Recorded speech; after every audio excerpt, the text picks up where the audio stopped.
तो सोल्यूशन की पीएच क्या आएगी, 1 आएगी। और जब हाइड्रोजन आयन की कंसंट्रेशन 10⁻⁻² है तो सोल्यूशन की पीएच 2 आएगी।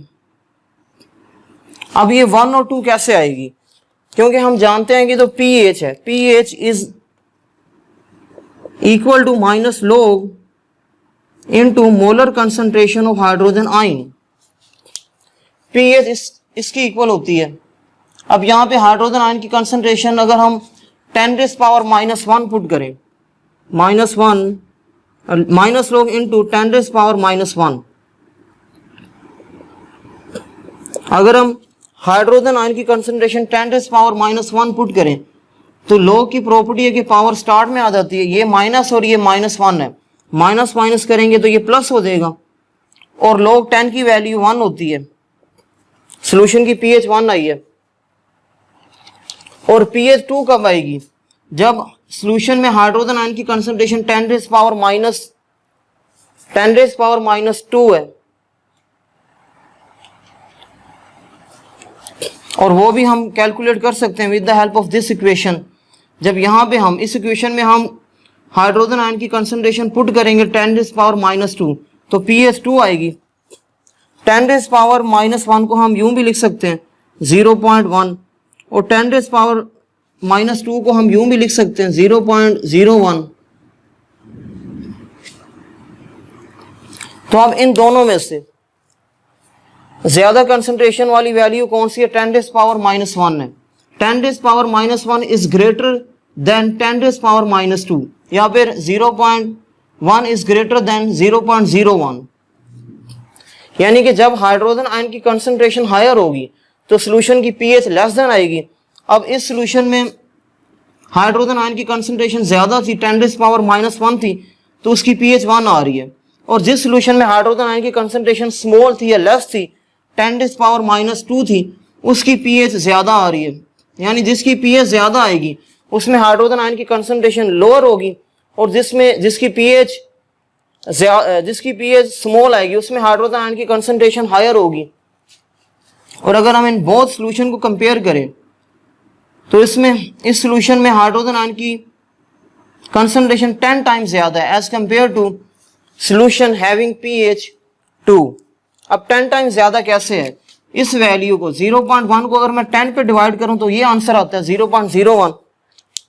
इट्स मीन कि ये जो वैल्यू है, ये वैल्यू इस वैल्यू से 10 टाइम हायर है। हेंस लो पीएच वैल्यू मींस, अब लो पीएच वैल्यू की क्या मतलब है? लो पीएच वैल्यू का मतलब है स्ट्रॉन्ग एसिड। पीएच जितनी ज्यादा लो होगी एसिड उतना ही ज्यादा स्ट्रॉन्ग होगा, क्योंकि पीएच लो होने की मीनिंग है कि उसमें हाइड्रोजन आयन की कंसंट्रेशन ज्यादा है। जब हाइड्रोजन आयन की कंसंट्रेशन ज्यादा है तो वो एसिड स्ट्रॉन्ग एसिड होता है। While high pH value means a strong base, और हाई पीएच वैल्यू की मीनिंग है कि बेस हमारे पास स्ट्रॉन्ग है। क्योंकि हाई पीएच वैल्यू कब होगी? जब सॉल्यूशन में हाइड्रोजन आयन की कंसंट्रेशन लोअर होगी तो पीएच वैल्यू हाई होगी, एंड वाइस वर्सा। ये इस शॉर्ट क्वेश्चन का आंसर है। इसके बाद है कंक्लूजन। अब जितने भी मटेरियल हमने स्टडी किया, जितने भी टॉपिक हमने स्टडी किए हैं लेक्चर नंबर 16, 15 और 14 में, इन लेक्चर से हमें क्या रिजल्ट मिलता है या क्या कंक्लूजन मिलता है? हमें ये पता लगता है कि जो न्यूट्रल सोल्यूशन होता है उसकी पीएच ऑलवेज 7 की इक्वल होती है। PH of a neutral solution is always 7। इसके अलावा जो एसिडिक सोल्यूशन होते हैं, acidic solutions have pH less than 7। Acidic solution की पीएच 7 से लेस देन होती है। Basic solution have pH value greater than 7। pH and POH values range from 0 to 14। pH और POH की जो वैल्यूज होती हैं 0 to 14 होती हैं। इसके बाद है यूजेस ऑफ pH। pH के यूजेस हैं, ये भी एक शॉर्ट क्वेश्चन है। pH को हम यूज करते हैं, it is use to determine acidic और basic nature of a solution. pH को हम यूज करते हैं सॉल्यूशन की एसिडिटी और बेसिसिटी को डिटरमिन करने के लिए। अगर pH लेस देन 7 आ रही है तो सॉल्यूशन एसिडिक है, और अगर pH ग्रेटर देन 7 आ रही है तो सॉल्यूशन जो है वो बेसिक होता है, basic in nature. And second use is it is use to produce medicines. pH को हम मेडिसिन्स प्रोड्यूस करने के लिए भी यूज करते हैं। इसके अलावा जो माइक्रोबायोलॉजिकल हमारे पास होते हैं, माइक्रोबायोलॉजिकल हम कहते हैं जो स्मॉल ऑब्जेक्ट्स होते हैं, स्मॉल ऑर्गेनिज्म होते हैं, उनकी स्टडी करने के लिए भी हम pH की एक पार्टिकुलर कंसंट्रेशन का यूज करते हैं।